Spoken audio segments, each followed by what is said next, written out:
Today, I want to talk about purpose. We're millennials. We try to do that instinctively. Instead, I'm here to tell you that finding your purpose isn't enough. The challenge for our generation is to create a world where everyone has a sense of purpose. Purpose is that feeling that you are a part of something bigger than yourself, that you are needed, and that you have something better ahead to work for. Purpose is what creates true happiness.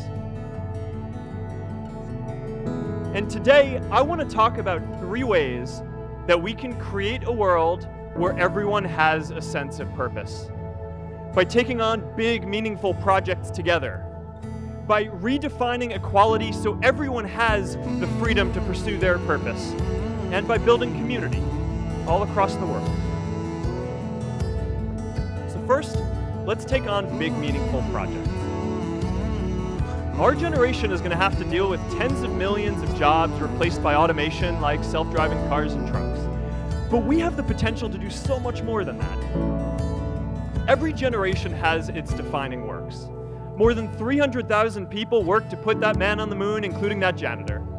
Millions of volunteers immunized children around the world against polio, and millions of more people built the Hoover Dam and other great projects.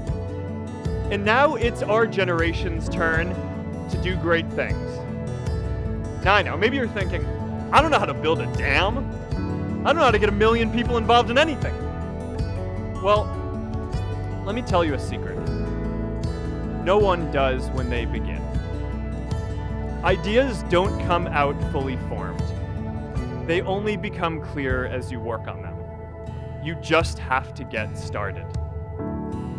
If I had to know everything about connecting people before I got started, I never would have built Facebook. Movies and pop culture just get this all wrong. The idea of a single eureka moment is a dangerous lie. It makes us feel inadequate because we feel like we haven't had ours yet.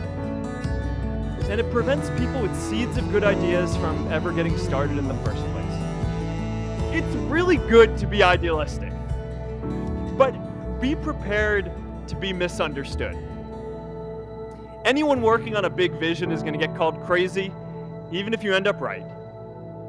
Anyone taking on a complex problem is going to get blamed for not fully understanding it, even though it's impossible to know everything up front. Anyone taking initiative will always get criticized for moving too fast because there's always someone who wants to slow you down. In our society, we often don't take on big things because we're so afraid of making mistakes that we ignore all the things wrong today if we do nothing. The reality is, anything we do today is going to have some issues in the future. But that can't stop us from getting started. So what are we waiting for? It is time for our generation-defining great works. How about stopping climate change before we destroy the planet and getting millions of people involved, manufacturing and installing solar panels? How about curing all diseases and getting people involved by asking volunteers to share their health data, track their health data, and share their genomes? You know, today, our society spends more than 50 times as much treating people who are sick as we invest in finding cures so people don't get sick in the first place. It makes no sense. We can fix this. How about modernizing democracy so everyone can vote online? And how about personalizing education so everyone can learn? These achievements are all within our reach. Let's do them all in a way that gives everyone in our society a role. Let's do big things, not just to create progress, but to create purpose. So taking on big, meaningful projects together is the first thing we can do to create a world where everyone has a sense of purpose.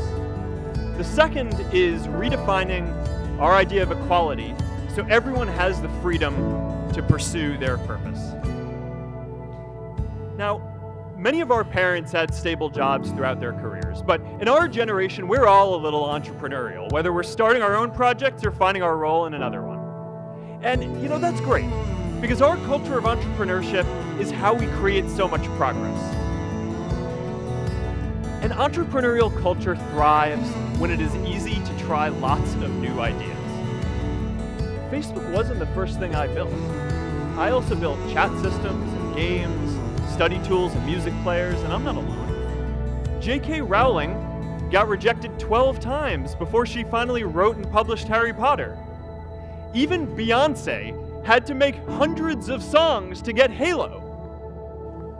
The greatest successes come from having the freedom to fail. Now, today, we have a level of wealth inequality that hurts everyone. When you don't have the freedom to take your idea and turn it into a historic enterprise, we all lose. And right now, today, our society is way over-indexed on rewarding people when they're successful, and we don't do nearly enough to make sure that everyone can take lots of different shots. Now, let's face it, there is something wrong with our system when I can leave here and make billions of dollars in 10 years, while millions of students can't even afford to pay off their loans, let alone start a business. Look, I know a lot of entrepreneurs, and I don't know a single person who gave up on starting a business because they were worried they might not make enough money. But I know too many people who haven't had the chance to pursue their dreams because they didn't have a cushion to fall back on if they failed. We all know you don't get successful just by having a good idea or working hard. You get successful by being lucky too.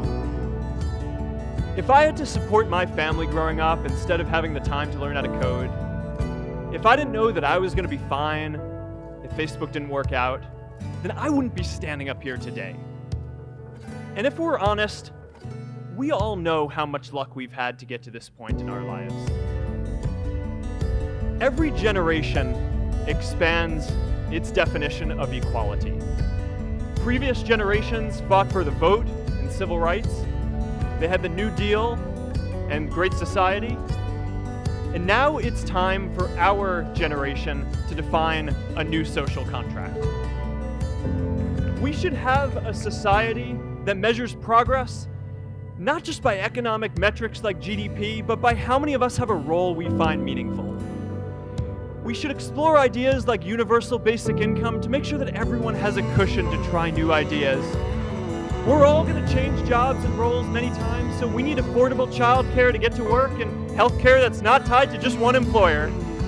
And we're all going to make mistakes, so we need a society that's less focused on locking us up and stigmatizing us when we do. And as our technology keeps on evolving, we need a society that is more focused on providing continuous education through our lives. And yes, giving everyone the freedom to pursue purpose isn't going to be free. People like me should pay for it. And a lot of you are going to do really well, and you should too. But it's not just about giving money. You can also give time. And I promise you, if you just take an hour or two a week, that's all it takes to give someone a hand and help them reach their potential. Let's give everyone the freedom to pursue purpose, not just because it's the right thing to do, but because when more people can turn their dreams into something great, we are all better for it. Purpose doesn't only come from work. The third way we can create a sense of purpose for everyone is by building community. And in our generation, when we say purpose for everyone, we mean everyone in the world. See, we have grown up connected. In a recent survey of millennials around the world, asking what most defines our identity, the most popular answer wasn't nationality, ethnicity, or religion. It was citizen of the world. That's a big deal. Every generation expands the circle of people we consider one of us. And in our generation, that now includes the whole world. We understand that the great arc of human history bends towards people coming together in ever greater numbers, from tribes to cities to nations, to achieve things that we could not on our own. We get that our greatest opportunities are now global. We can be the generation that ends poverty, that ends disease. And we get that our greatest challenges need global responses too. No country can fight climate change alone or prevent pandemics. Progress now requires coming together, not just as cities or nations, but also as a global community. But we live in an unstable time. There are people left behind by globalization across the whole world. And it's tough to care about people in other places when we don't first feel good about our lives here at home. There's pressure to turn inwards. This is the struggle of our time. The forces of freedom, openness, and global community against the forces of authoritarianism, isolationism, and nationalism. Forces for the flow of knowledge, trade, and immigration against those who would slow them down. This is not a battle of nations. It is a battle of ideas. There are people in every country for more global connection, and there are good people against it. And this isn't going to be decided at the UN either. It's going to happen at the local level when enough of us feel a sense of purpose and stability in our own lives that we can start to open up and care about everyone else too. And the best way to do that is to start building local communities right now. Change starts local. Even global change starts small with people like us. In our generation, the struggle of whether we connect more, whether we achieve our greatest opportunities, comes down to this: your ability to build communities and create a world where every single person has a sense of purpose.